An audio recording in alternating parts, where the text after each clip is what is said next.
பெண்கள் அரசியலுக்கு வந்து பாதுகாப்போட இருக்க முடியும்.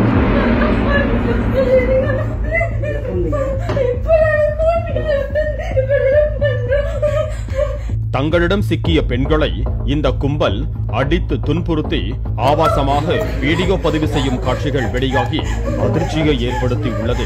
பாதிக்கப்பட்ட பெண்கள் தங்களை விட்டுமாறு கதற அந்த குரலை கேட்கும் போது எல்லாருக்கும் கோபம் வருது. 60 பெண்கள் வந்து பலாத்காரம் செய்யப்பட்டு 250 வீடியோ வந்து காவல்துறை கையில் இருக்கிறதா சொல்லப்படுது.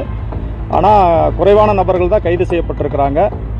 முக்கியமான நபர்கள் வந்து கைது செய்யப்படவில்லைன்னு சொல்லி பொதுமக்கள் அச்சப்படுறாங்க. இந்த காம கொடூர கூட்டத்துக்கு பின்னாடி ஆளும் கட்சியான அதிமுகவை சேர்ந்த ஒரு சில பேர் இருக்காங்க. அவங்க அந்த கூட்டத்துக்கு சப்போர்ட் பண்றாங்க. முகுந்தன் பிரவீன் 2 பேர். இந்த 2 பேர் யாரு தெரியுமா?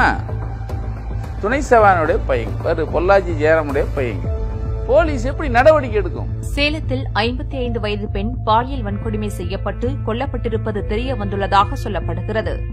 2017ஆம் ஆண்டு முதல் சிறுமிக்கு பாலியல் தொல்லை கொடுத்த வழக்கில் போக்சோ சட்டத்தின் கீழ் அதிமுக முன்னாள் எம்எல்ஏ நாஞ்சில் முருகேசன் கைது செய்யப்பட்டார். சென்னையில் 14 வயது சிறுமிக்கு பிரியாணி வாங்கி கொடுத்து பாலியல் வன்கொடுமை செய்தவன் போக்சோ சட்டத்தில் கைது செய்யப்பட்டார். நினைக்கும் சிரிப்பு தான் வருது எனக்கு. மீன்வளத்துறை அமைச்சர் ஜெயக்குமாருக்கும் ஒரு பெண்ணுக்கும் குழந்தை பிறந்திருப்பதாக ஒரு பிறப்பு சான்றிதழ் பரபரப்பை ஏற்படுத்தியுள்ளது. ரெக்கமெண்டேஷனுக்கு போன பொண்ணு இந்த மாதிரி புள்ள கொடுத்து அமைச்சிருக்கிறாரு, நல்லா இருக்குதா அப்படி இப்படின்னு என்ன எல்லாம் சேர்ந்து அடிச்சோனாங்க. நான் உங்க வேலை பார்த்து வைக்கிறேன், ஆமா நல்ல ஆபீஸ்ல பார்த்து சொல்லி கூட்டிட்டு போறானுங்க. அங்க என்ன பண்றேன்னு யாருக்குள்ள தெரியும்? அது டாக்டர் சொல்லி இது பண்ண சொல்லிட்டுமா, அதுக்கு இது பண்ண சொல்லிடலாம். வாயில அசிங்கமா தான் வருது, இதுக்கு மேல என்ன சொல்றது தெரியல. மெயின் ரோடு வந்து போன் பண்ணுமா? மெயின் ரோடுக்கு வந்துட்டு போன் பண்ணுமா?